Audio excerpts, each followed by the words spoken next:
नमस्कार दोस्तों, अगर आप केवल 10वीं पास हो तो आपके लिए शानदार खुशखबरी है। आपके लिए एक वैकेंसी आई है।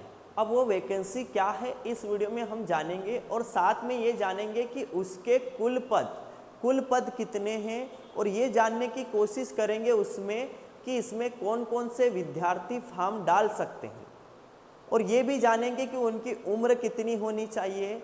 साथ में ये जानेंगे कि जो ऑनलाइन आवेदन है यानी फॉर्म डालने की तारीख है वो कब से कब तक है, ये भी जानेंगे और साथ में ये जानने की कोशिश करेंगे कि सिलेक्शन किस तरह से होगा। आपका जो सिलेक्शन होगा वो किस तरह से होगा, परीक्षा होगी कि नहीं होगी, ये जानेंगे। और मेन बात यहाँ पर ये समझेंगे हम लोग, मेन बात कि इसमें सैलरी कितनी होगी, ये सारी चीज़ें यहाँ पर एक एक करके समझेंगे हम लोग। तो आइए यहाँ पर समझते हम लोग सबसे पहले कि यहाँ पर ये भर्ती कौन सी है। तो जीडीएस की भर्ती है। जीडीएस बोले तो ग्रामीण डाक सेवक, यानी जिसको शुद्ध भाषा में बोला जाए तो डाकिया, यानी जो हमको लेटर ले जाके देता है गांव गांव में, वही यहाँ पर भर्ती, उसी की यहाँ पर भर्ती निकली है। तो आइए जानते हैं यहाँ पर हम लोग कि उसके कुल पद कितने निकले हैं। तो कुल पद देखा जाए यहाँ पर तो यहाँ पर है कुल पद 44,228 कुल पद है, जो कि अच्छी खासी वैकेंसी है। और शर्त ये है कि ये ऑल इंडिया में निकली है। ऑल इंडिया बोले तो भारत में जितने राज्य हैं सभी राज्यों में निकली है। अब सभी राज्यों में आपकी 44,228 वैकेंसी है, वो सभी राज्यों में बांटी गई है।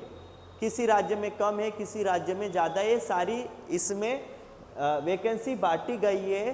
तो सारे आप भी जिस राज्य से हो तो आप उसमें आसानी से डाल सकते हो। आप किसी भी राज्य में डाल सकते हो फॉर्म, ऐसा जरूरी नहीं है कि आप जिस राज्य में हो उसी राज्य का डाल सकते हो। आप किसी भी राज्य में फॉर्म फिल कर सकते हो, पर शर्त यह है कि आपको उस राज्य की भाषा आनी चाहिए। यानी आपकी जॉब जिस क्षेत्र में लगेगी, जिस गांव में लगेगी, यानी जिस क्षेत्र जिस एरिया में लगेगी, वहाँ की आपको भाषा लैंग्वेज आनी चाहिए। शर्त बस इतनी सी है। तो कुल वैकेंसी इतनी है जो कि अच्छी खासी है। योग्यता केवल आपकी 10वीं पास। अगर आप केवल 10वीं पास हो तो आसानी से इसमें आप ऑनलाइन आवेदन कर सकते हो। ये कब से होगा आगे इस वीडियो में जानेंगे। तो अब देखो इसमें सिलेक्शन किस तरह से होगा। सिलेक्शन होगा यहाँ पर 10वीं में प्रतिशत के आधार पे।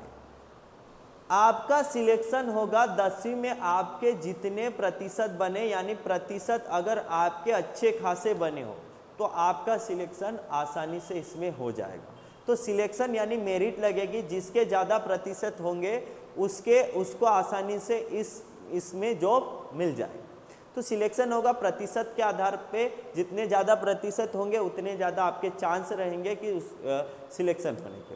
अब जानते हैं आगे ऑनलाइन आवेदन कब से कब होगा। ऑनलाइन फॉर्म डलेगा ऑनलाइन पे, ठीक है। आवेदन करना रहेगा 15 जुलाई से 5 अगस्त तक आप इसमें ऑनलाइन आवेदन कर सकते हो। और आगे थोड़ी डेट भी आपकी दी गई, आप अगर गलत फॉर्म फिल कर देते हो तो करेक्शन भी करवा सकते हो, उसको सही भी करवा सकते हो, आगे डेट भी उसके लिए। अब जानते हैं कि कौन कौन सी उम्र के यहाँ पर विद्यार्थी इसमें फॉर्म फिल कर सकते। 18 से लगाकर 40 वर्ष तक के विद्यार्थी इसमें फॉर्म फिल कर सकते हैं। और साथ में ये भी है कि कैटेगरी वाइज आपको इसमें छूट भी दी गई है। 5 साल के ST/SC में छूट दी गई है, आप 5 साल और बढ़ा दो तो 45 हो जाएगा। इस तरह से हर कैटेगरी में आपको अलग अलग उसमें छूट दी गई है। तो बहुत ज़्यादा यहाँ पर एज का तो कोई इश्यू है नहीं। 18 से 40 वर्ष के विद्यार्थी कोई से भी इसमें फॉर्म फिल कर सकते हैं।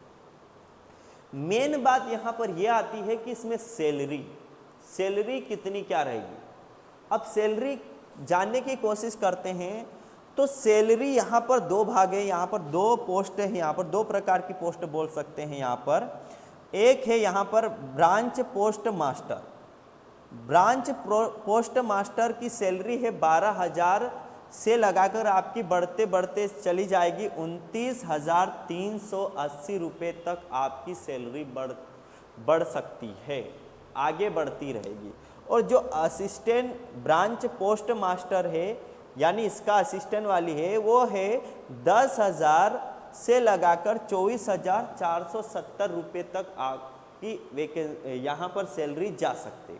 तो ये दो प्रकार की है, एक तो ब्रांच पोस्ट मास्टर और एक असिस्टेंट ब्रांच पोस्ट मास्टर की पद है, दोनों पद है, इसमें सैलरी आपके अलग अलग है, कम ज़्यादा है। क्लियर है? अब मेन बात यहाँ पर यह आती है कि अन्य योग्यता आपको क्या क्या और आना चाहिए। नॉर्मल बात है, इतना वो नहीं है। आपको कंप्यूटर का हल्का फुल्का नॉलेज होना चाहिए, ठीक है, आपको हल्का फुल्का कंप्यूटर का नॉलेज होना चाहिए।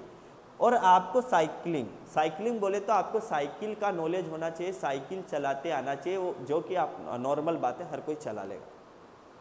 और यहाँ पर रहना कैसे, खाना कैसे, आपको ये चीज़ आना चाहिए कि किस तरह से रहना, किस तरह से खाना बनाना है, ये सारी चीज़ें आना चाहिए, ठीक है। आप हालांकि कैसे भी मैनेज कर सकते हो, पर शर्त ये है कि आपको जॉब केवल जिस एरिया में आपकी जॉब लगी है उसी एरिया में आपको रहना पड़ेगा। आपको ऐसा नहीं कि आपकी जॉब यहाँ लग गई, ठीक है, और आप रह रहे हो बहुत ज़्यादा दूर, ठीक है, 30-40 किलोमीटर दूर ज़्यादा रह रहे हो, ऐसा नहीं है। आपकी जहाँ पर जॉब लगी आपको उस एरिया में रहना पड़ेगा, क्योंकि यहाँ पर ये रहता है कि जैसे लेटर अचानक किसी के आते हैं तो आपको कम समय में उस तक पहुँचाना भी रहता, समय रहता है, तो इसलिए यहाँ पर ये चीज़ें जरूर रहती, रहना कैसे, खाना ये, क्योंकि कम एज के 18 साल के बच्चों के भी यहाँ पर जॉब लग सकती है, तो उनको अधिकतर खाना किस तरह से बनाना, रहने का, ये सारी चीज़ें आना चाहिए, ठीक है। इतना जरूरी नहीं, पर ये चीज़ें दी गई है। तो ये सारी जानकारी ये है। अब यहाँ पर मेन बात ये आती है कि कौन से राज्य में कितनी कितनी वैकेंसी निकली है।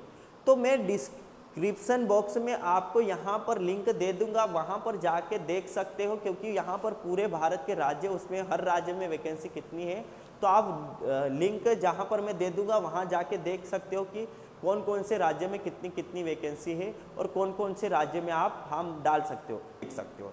तो अगर ये जानकारी आपको अच्छी लगी हो तो इस वीडियो को लाइक और चैनल को सब्सक्राइब जरूर कर दें, क्योंकि आपके लिए हम इसी तरह के वीडियो लाते रहेंगे। मिलते हैं अगले वीडियो में, तब तक के लिए जय हिंद, जय भारत।